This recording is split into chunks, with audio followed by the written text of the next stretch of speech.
নমস্কার, আমি অ্যাস্ট্রোলজার রিঙ্কু বিশ্বাস শুরু করছি আমার আজকের আলোচনা।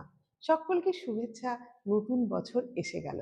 এই 2026 সাল নতুন বছর 2 সংখ্যার জাতকদের কেমন যাবে সেটাই এই ভিডিওর মাধ্যমে জানাবো। আপনি যদি 2 তারিখ, 11 তারিখ, 20 তারিখ অথবা 29 তারিখে জন্মগ্রহণ করেন অথবা আপনার ডেস্টিনি নম্বর যদি 2 হয় তাহলে আপনি 2 সংখ্যার জাতক বা জাতিকা। ডেস্টিনি নাম্বার হিসাবটা কি করে করবেন?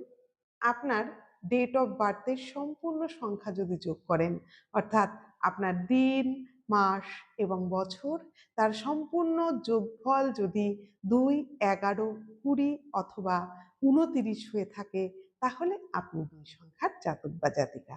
2 অর্থাৎ চন্দ্রের নাম্বার, আর চন্দ্র 2 সংখ্যার জাতক জাতিকাকে রুল করে। রুলিং প্ল্যানেট চন্দ্র। সম্পূর্ণ প্রভাব চন্দ্রের কিন্তু দেখা যায় 2 সংখ্যার জাতক জাতিকাদের। 2026 সাল রবির বছর, সকলেই জানেন।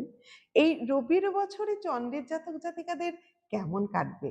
রবি এবং চন্দ্র দুজনই কিন্তু মিত্র গ্রহ, তাই দুজনের মধ্যে বন্ধুত্ব যেমন আছে, তাই সুপ্রভাব কিন্তু দেবে রবি এই চন্দ্রের জাতক জাতিকাদের।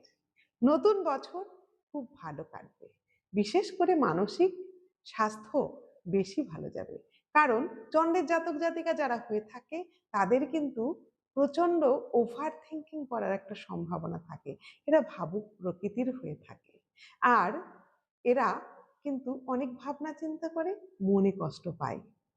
সেই মনোকষ্ট কিন্তু 2026 সালে কমবে। বিশেষ করে যারা ছাত্রছাত্রী আছে 2 সংখ্যার, তাদের কিন্তু রেজাল্ট ভালো হবে, মানসিক স্বাস্থ্য যেহেতু ভালো হবে তাই। আবার ব্যবসা ফুলে ফেঁপে উঠবে। আপনি 2 সংখ্যার জাতক জাতিকা, আপনার পার্টনারশিপ ব্যবসা 2026 খুব ভালো হবে। যেটা হবে সেটা হচ্ছে বিবাহ যাদের এতদিন হচ্ছিল না 2 সংখ্যার জাতক জাতিকাদের, বিবাহ ফাইনাল হয়ে যাওয়ার সম্পূর্ণ সম্ভাবনা দেখা যাচ্ছে 2026 সালে। সঠিক সিদ্ধান্ত নেওয়ার একটা বছর। এই চন্দ্রের জাতক জাতিকাদের সিদ্ধান্ত নিতে কখনো কখনো সমস্যা হয়, তাই এবার আপনি সঠিক সিদ্ধান্ত নিতে পারবেন। আপনার বছর সবচেয়ে ভালো যাবে 2026 রবির কৃপায়। যদি আপনার আজকের ভিডিওটি ভালো লাগে আর আপনি 2 সংখ্যার জাতক জাতিকা হয়ে থাকেন, ভিডিওটি বেশি বেশি করে শেয়ার করুন, লাইক করুন। আরও ভালো থাকার জন্য চন্দ্রের বীজমন্ত্র পাঠ করুন নিয়মিত। সকলে ভালো থাকুন, লাইক শেয়ার কমেন্ট করুন। জয় মা।